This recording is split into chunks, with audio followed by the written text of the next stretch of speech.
এই দিনটার অপেক্ষায় আমরা 30 বছর আন্দোলন করছিলাম। জনগণের দল, জনগণকে নিয়ে দল করতে হবে। পকেট কমিটির মাধ্যমে রাজনীতি চলবে না, দল গঠন করা চলবে না।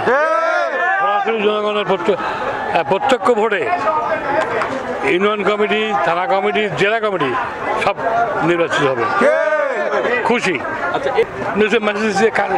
দলের জন্য কাজ করতে হবে, দেশের জন্য কাজ করতে হবে। ত্যাগী যেসব নেতাকর্মী আছে, আমি তো আমার বক্তব্যে বলেছি তো, 17 বছর যারা রাজপথে ছিল, যারা হামলা মামলা, আমার নামে মামলা এখনো 4টে রয়েছে। আমরা মামলা খেয়েছি।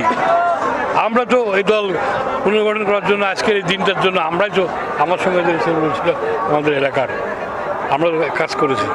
আজকে তার ফল প্রকাশ হলো। সাধারণ মানুষ কি চায়। হয়তো অনেক নতুন নতুন লোক দলে আসবে, বৃহৎ দল, টুকটাক তো ভোট হবেই, এটা বলার কিছু নাই।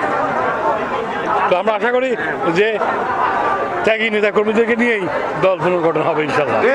আমাদের দীর্ঘদিনের আন্দোলনের ফসল হিসাবে আমরা এই 16 বছর ধরে ফ্যাসিস্ট সরকারকে পতন করেছি।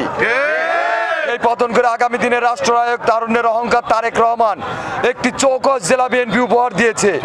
সেই জেলা বিএনপি ধাপে ধাপে আস্তে আস্তে কুষ্টিয়া জেলা 6টি থানা কমিটি বিলুপ্ত ঘোষণা করছে। আজকে কুমারখালী কমিটি বিলুপ্ত ঘোষণার মাধ্যমে কুমারখালী থানা এবং পৌর কমিটি বিলুপ্ত ঘোষণা করলো।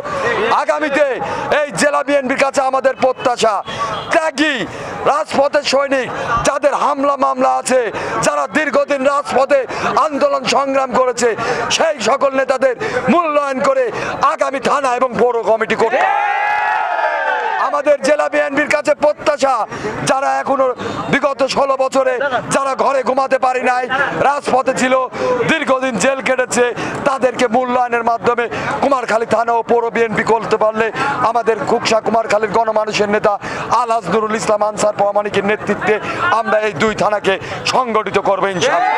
আমাদের নেতাদের কাছে মেসেজ হলো, এই দলকে সুসংগঠিত করতে হবে। তারেক জিয়ার নেতৃত্বে, বেগম জিয়ার নেতৃত্বে এই দলকে সুসংগঠিত করতে হবে। সেই সুসংগঠিত করার জন্যে আমরা সারা দেশে থানা লেভেলে, সুযোগ পেলে ওয়ার্ড লেভেলে, পৌর লেভেলে আমরা এই সম্মেলন করছি। না, আমরা কোনো মতবিরোধে বিশ্বাস করি না, মতবিরোধ নাই আমাদের। শহীদ জিয়ার আদর্শকে, বেগম জিয়ার আদর্শকে আমরা সামনের দিকে এগিয়ে নিয়ে যাব, এটি বিএনপির এখন। এটা মূলত আপনারা জানেন যে আমাদের আহ্বায়ক কমিটি গঠন করা হয়েছে আমাদের দলকে পুনর্গঠন করার জন্য। তাই আমরা আমাদের গঠনতন্ত্রের আলোকে আমরা তৃণমূল পর্যায়ে দলকে পুনর্গঠন করতে চাই, এই বার্তাই আমরা আমাদের নেতাকর্মীদের দিচ্ছি। মতবিরোধের কোনো কিছু দেখি না। আপনারা দেখেছেন যে আমাদের বিভিন্ন নেতাকর্মী উপস্থিত হয়েছে, প্রত্যেক নেতাকর্মী যার যার অনুসারীদেরকে নিয়ে আসবে। এটা মতবিরোধ দেখার তো কোনো সুযোগ নেই। এটা আহ্বায়ক কমিটি হওয়ার পরে 1-2 দিন দেখেছেন আপনারা, আসলে বিএনপি একটা অনেক বড় দল। এখানে 31 সদস্যের একটা আহ্বায়ক কমিটি গঠন করা হয়েছিল।